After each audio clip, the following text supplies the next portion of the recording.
Jo is like super into kendo in a big way. Jo's parents sent her to Japan for summer vacation to study under Osaki Yoritomo, or Bob for short, who just happens to be the world's greatest kendo master. Bob says it's Jo's duty to banish evil from the world, and you just know this is gonna be the weirdest summer vacation of all time. Kendo Rage is an action platformer published by Sega in 1993. You can use the B button to jump and Y to attack with your bamboo sword. You can also attack upwards by pressing up and Y, and downward while jumping by pressing down and Y. Pressing A will perform a powerful dash attack, but using it drains your health, so you'll probably almost never use it. The controls feel pretty good for the most part, but I do have one issue with them. There's a brief pause when trying to turn around, and you'll notice that if you just tap the opposite direction, you don't turn around at all. You just kind of backstep, which is never useful. You'll notice a psi meter at the bottom of the screen above your health. This psi meter will gradually charge on its own and allows you to unleash a special attack when it's charged, but more on that in a second. As you progress through the game, you'll come across whatever the heck these things are. If you kill this thing, you'll obtain the orb from it, and its color denotes which power you'll gain. The yellow orb allows you to deflect a single hit. The green orb allows you to perform the butterfly attack, which is a series of rapid strikes, and its psi-empowered version is a larger barrage. The blue orb adds a short-range wave to your attack, and when powered up with psi energy, it unleashes a spirit shotgun attack, which fires 3 projectiles. The final color, red, extends the reach of your bamboo sword, and when powered up, unleashes a laser-like fire attack. I always try to avoid the red orb since the blue and green orb just feel more powerful. The other power-ups you'll find include the clock, which stops the timer but does not stop the enemies, tiny Jo heads, which the manual humorously describes simply as face, which will give you a 1-up, shish kebabs, which heal you a little, and finally rice bowls, which completely restore your health. With a name like Kendo Rage and box art like this, you might expect a pretty serious or hardcore game, but its presentation is playful, colorful, and cartoony. You'll encounter lobsters with grabby hands, cute-looking ghosts, cute-looking monkeys, cutie little tiny birds. Oh my gosh, just look at them, they're so adorable.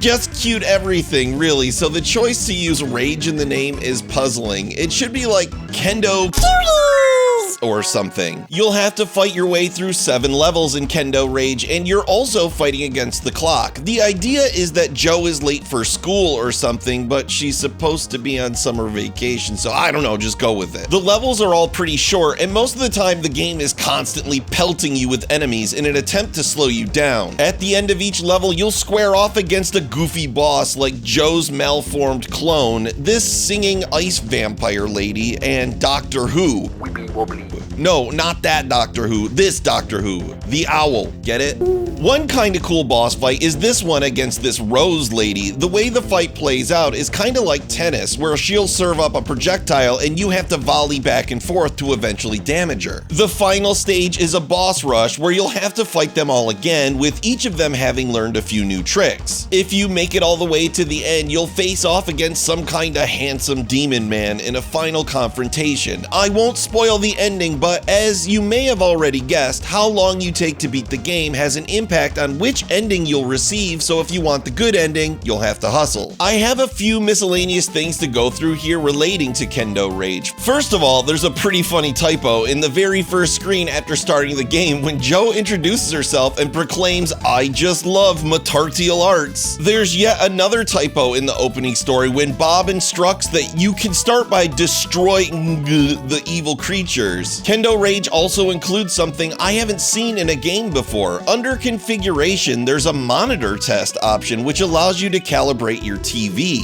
There's also a pad test option to make sure your controller is working properly. I realize these aren't the most exciting features, but it's unique that they're included at all. The last 2 things I wanted to note about Kendo Rage are contained within the manual. On page 5, it gives a bit of history about Kendo and even provides a P.O. box for you to request more information from the Kendo Federation, just in case Kendo Rage has inspired you to take up Kendo for yourself. Pretty neat. Finally, what the heck is this thing? What is it? What is it?